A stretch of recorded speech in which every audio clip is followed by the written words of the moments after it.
Bassirou Diomaye Diakhar Faye mi ngi wax naan la diaspora est une extension dynamique de la nation sénégalaise à travers le monde. Oui, c'était le cas de le dire parce que de toute façon, comme on le dit, ce sont des Sénégalais. Physiquement, ils sont à l'étranger, mais spirituellement, si je puis dire, ils sont ci biir réew mi la ñu bokk la ñu nekk. Amaana ñu ci bari seen dëkkuwaay foofu c'est juste parce que ils sont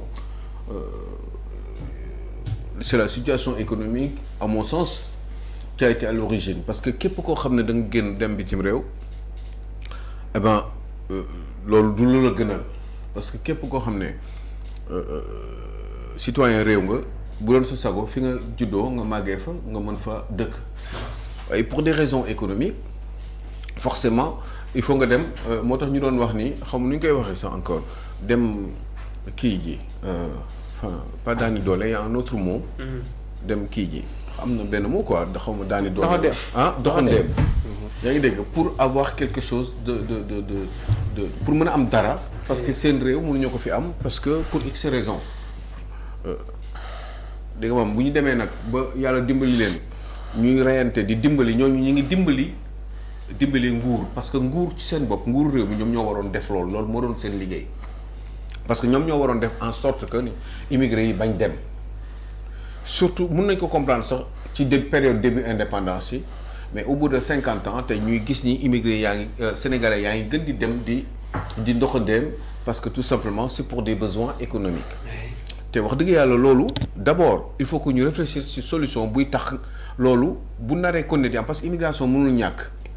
mais bu naree di am ça me fait même penser aux Italiens yoo xam ne xam nga après la guerre c'est vrai que ni réew mi dafa compliqué woon ak yi demee noonu ñoom Mussolini xam gisul nga histoire bi donc Italiens yu bëri dañ demoon immigré ji mais léegi nii immigration déggatoo ko Italie parce que entre-temps l'Italie si je puis dire a bien travaillé te loolu wax dëgg yàlla loolu ci loolu la ñu war a xalaat man c'est à ce niveau-là qu'il faudrait que mu bañ a doon une extension comme le dit le président de la République dynamique mais que dynamisme boobu mu mën a nekk ci réew mi pour cela effectivement il faudrait à mon sens une bonne politique buy permettre les immigrés si je puis dire les immigrés que ñu mën a ñëw dellu si ci seen réew te wax dëgg yàlla en attendant je crois que ça va être très très difficile parce que mënoo lijjanti problème immigré yi parce que booy leen di seet xaw ma ndax seetlu ngeen ko mais niveau de vie bi ñuy dund ak li ñu tàmm c'est très difficile maintenant li leen si dimbali sax mooy ay WhatsApp ak yooyu noonu xam nga ils se sentent un petit peu proches du pays mais wax dëgg yàlla ils ont des fois du ñu am dañuy bëgg seen réew mais du ñu am envie ñibbisi parce que tout simplement li ñu am ci réew yooyu lu mu metti eh ben di jàppale seen réew loolu moo leen di gënal parce que xam nañu bu ñu ñëwee fii opportunité yu bari yi ñu doon am fële duñ ko mën a am fii donc ça pose un problème te da ngay gis ne aussi ñu bari ñu ngi bëgg di dem te ñu ci bari c'est pour des raisons économiques ku ci dem 2 mois 3 mois bitim réew fàtte nga commencé nga di namm Sénégal waaye li lay téye foofu c'est parce que teraanga bi ngay wut nga am ci yaakaar eh ben ci loolu ngay nekk di reyante pour mën faa toog waaye c'est pas parce que da nga bëggul toog sa réew moo tax extension dynamique boobu ñuy wax noonu il faudrait que mënul jeex nag mais il faudrait que ce soit le moins possible qu'il y ait des immigrés ou des gens qui partent dans ces pays-là wala ñi fa nekk aussi ñu mën di ñibbisi ñu mettre leen ci ay conditions pour ñu mën di ñëw mais loolu moi je pense que ni ça serait très difficile booy xool par rapport ak ñaata sénégalais est-ce que ñaata millions de sénégalais ñoo nekk à l'étranger ñaata bari na sénégalais bu dee 18 millions la ñu moi je peux imaginer que il y a au moins 2 millions de sénégalais à l'étranger pour man muy que ça soit ñu nekk Afrique wala ñu nekk Europe wala ñu nekk ci partout dans le monde donc je crois que ni li ñu war a def Albourakh mooy déjà ñu fexe ba réew mi développé wu man je pense que priorité bi mooy bu réew mi développé ñoom forcément dañuy am envie ñëw parce que opportunités yi vont se présenter te day gën a yombal seen ñëw ci réew mi. Très bien. Parce que nag pour ñu ñëw fii ak ni ñuy dundee ak li ñu soxla man gaw ma ni véritablement honnêtement nag ni mën nañ leen ko lijjantil ñoom ñëpp dina ci am quelque rek yuy ñëw wala parce que dañu am ay compétences ñëw ci nguur gi wala yu demee noonu mais ñëw pour créer ay entreprises dem leen ngeen seet ndax mën na nekk nii ça va être difficile waxuma amul nag mais lu tuuti lay doon as tuuti lay doon parce que dafay difficile parce que mënuñu leen mettre ci ay situation yu leen di permettre li ñu bëgg dëgg ñu def ko parce que c'est pas parce que dañ ko bëggul nguur yi nekk fi dañ ko bëggul mais c'est parce que ils n'ont pas les moyens ou alors dañu si gis ñu xarañ comme ñoo xam ne seen yoon quoi ñoom dañuy ñëw daal ils tentent leur chance am na ñu tenté seen chance ñëw ba fii xaw ma nag xam ngeen ci man xam naa si ñu bari mais dañuy delluwaat. te nag depuis 20 ans maa ngi ci xam ay nit ñoo xam ne du ak nguur gi kese même avant bu ñu ñëwee lu bari ñu doon xaar ñoom duñ ko gis donc ils sont déçus te à ce niveau là je pense que ni loolu nguur gi war na ci waxtaan ak ñoom parce que il ne suffit pas de leur donner de l'argent parce que gëw ma ni dina leen jox ñoom loo xam ne xëñ na parce que il faut beaucoup d'argent pour des gros investissements pour mu mën leen ko jaral bu fekkee ne ay investissement yi ndaw yi la rek parce que gis nga business bi gars yi ñi am na ñoo xam ne ñi ngi ay bitim réew nekk comme ay Europe bi ma xam toog fa am ay moyens yu simple di am lu tuuti lu ñu denc di teg seen business parallèlement di jaay ay affaire di yóbbu ay conteneurs di liggéey. waaye bu fekkee ne dañu ne kaawu FAISE bi pour financer les immigrés mais est-ce que FAISE am na dëgg capacité très honnêtement c'est à ce niveau-là qu'il faudrait que man bon parce que wóoruma li may wax damay poser ay questions j'ai un doute nag parce que gëm naa ni FAISE amul doole bi moom doom Khoureychi je lui fais un coucou c'est un petit frère. mais très honnêtement amuñu doole boobu parce que état bi moo amul xaalis parce que et puis les priorités sont à l'intérieur sont fii ci biir Sénégal te priorité yooyu il faut ñu lijjanti ko parce que Sénégal dafa am problème ñi la sax tane nañu te bu ñu doon dimbali man pour man ñi ñu war a gën a dimbali sauf exception pour un immigré qui a des grosses ambitions qui a des projets très solides structurants qui peuvent faire avancer le pays man bu dee ay milliards sax nañ leen ko jox. mais bu fekkee ne ay weccet la ñuy jox ay immigrés pour ñu dem dellu soit def seen i business je pense que ni xaalis boobu mën nañu ko dugal fii à l'intérieur du pays am na ay sénégalais fii boo demee ay côté foofu ñuy def rek daal yi dëkk boobu nu mu tudd. Ngaye waaw bi ma romb temps yële passé. Ngaye Mékhé waaw Ngaye Mékhé. mais ñooñu des fois dañuy soxla ku leen jàppale pour ñu gën a mën ay am matériel pour mën a liggéey réew mi. mais ñooñu est-ce que xaalis boobu duñu leen ko jox parce que nag FAISE quand même le budget gaw ma ni budget bu taxaw la. c'est pas que ambition yi moo fi nekkul mais xaalis moo amul pour loolu. bu ñuy dimbali dañ dimbali quelques personnes rek quelques immigrés mais ils peuvent pas aider tout le monde c'est impossible parce qu'il y a d'autres priorités ailleurs priorité moom mooy comment faire justement pour régler le problème de l'employabilité à l'intérieur du pays nan la ñuy def pour avoir une politique d'employabilité si je peux dire mais mun naa ko waxee aussi une politique parce que dama yaakaar dañu war a industrialiser réew mi ba pare parce que les autres ils auront envie de revenir. dina am ñoo xam ne dañuy am envie dellu siwaat ci réew mi parce que tout simplement ñoom seen bopp ñooy gisal seen bopp seen opportunité am na ñoo xam ne nag dañuy def comme sama genre gi dañuy am envie nii parce que yàlla moo leen bind noonu ñu ñëw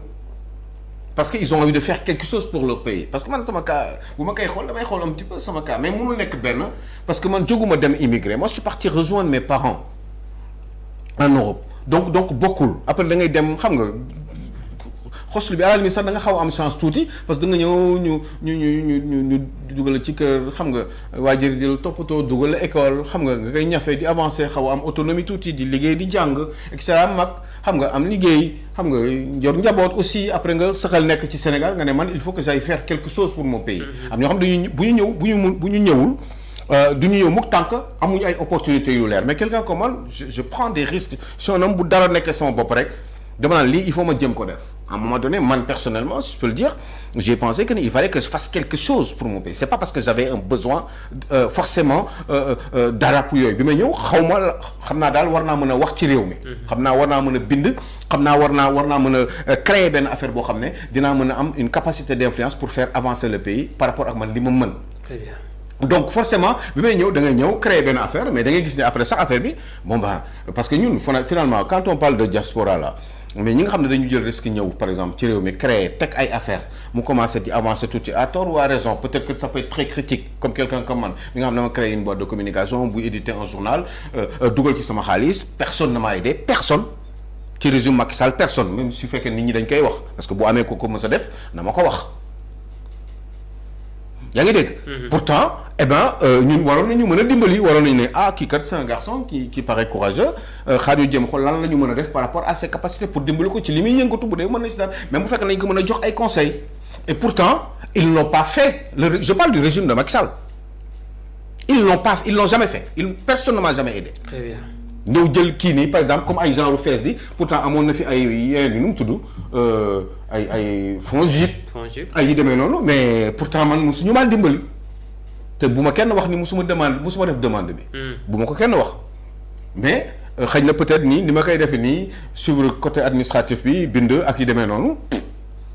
wala nga def demander ay convention nga demander 10 convention ñaar lañ ñeneen ñi sax duñu la sax mës a tontu. nga laaj lañ ñu ne la yow bokkuloo ci circuit bi. alors que man waroon nañ ma mën a dimbali pour rapport li may def parce que lu bon amoon naa sax juróomi salarié. Très bien. ñoo xam ne ñu direct laa waxuma sax ñeneen ñi nga xam ne yeneen la ñuy def autour comprendre donc yooyu yëpp danga naan mais est-ce que amuñu lu ñu war a lijjante fii d'abord pour ceux qui ont été courageux ñëw vraiment laajuñu avis kenn Abbas ñoom ñoo ñëwal seen bopp ñoom ñoo ñëw quoi waroon nañ leen mën a dimbali parce que man je le renvoie pas leen rek laa leen en vouloir mooy le fait que ni ñu bari xalaat ni ñoom dimbali nañ ma parce que je suis obligé de parler de moi parce que peut-être sama discours moo xalaatoon parce que comme Sénégal fii boo waxee dara dañu naan kii dafa wax parce que ndeysaan mais lu dul dëgg du yàgg. parce que boo waxee rek ñu ne kii dafa wax parce que dañ kaa dimbali moo tax wala diw moo koy fay wala Macky Sall moo koy fay. te ñoom ñëpp ñu ngi may dégg chaque jour moo wax ko mais je n'ai même plus envie de le dire et de le répéter donc c'est l'occasion aujourd'hui comme je suis quand même d'origine mais enfin sénégalais là mais quand même bu ma fekkee ni man j'ai passé quand même les 60% ou 70 même pour cent de ma vie en France bu fekkee ni man fukki at laa am tey jii nii yaa ngi dégg allez plus de 35 ans en France. xam nga ni kooku xam na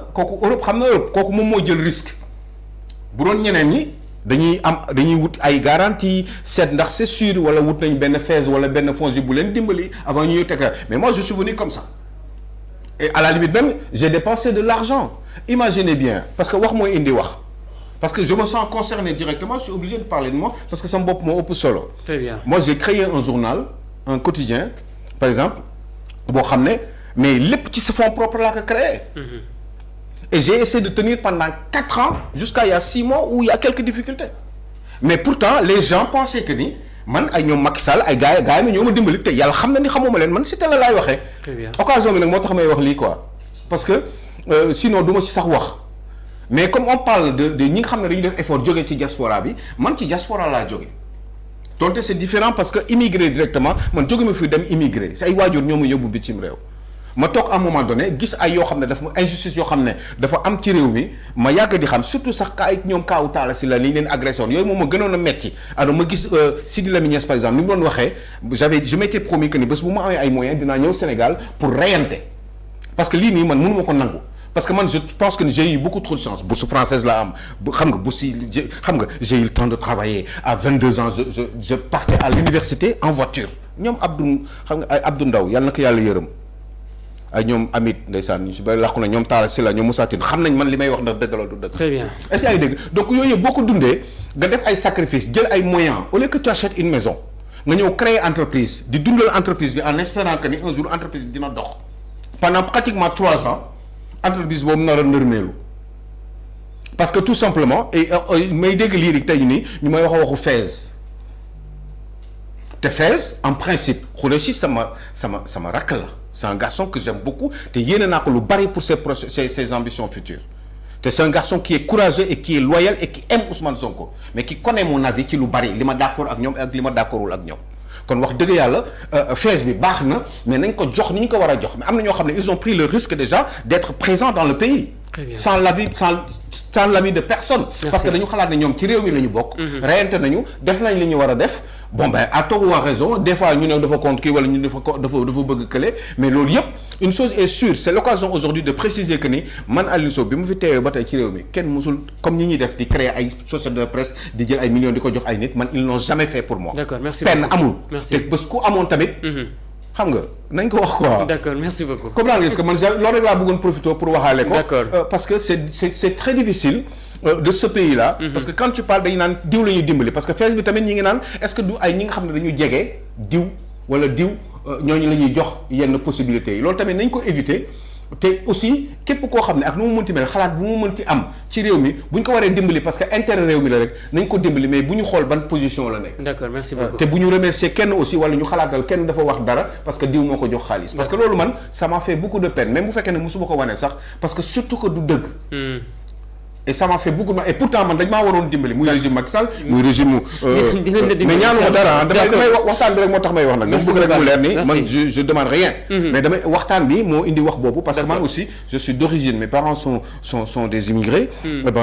pourtant dama leen fa bàyyi man ma ñëw man kese fi ci réew mi bàyyi njaboot bàyyi ñëpp pour reyante ku bëggul réew mi nag est-ce que ñeme na def loolu parce que nag am na ñoo xam ne ñi ngi toog fële di wax lu leen neex mais ñeme wuñu ñëw. merci beaucoup parce que nag le vrai sacrifice c'est venir et puis même dugg ci galère bi surtout bàyyi yenn avantage yi nga xam ne nga amoon fële. ndax am na ñoo xam ne nag xam nañ ma. merci beaucoup ci réew mi. pardonnez-moi ci li ma wax mais comme je me sentais un peu concerné xaw ma ndax. li ma wax. merci beaucoup kii mu wala de yàq na dara wala de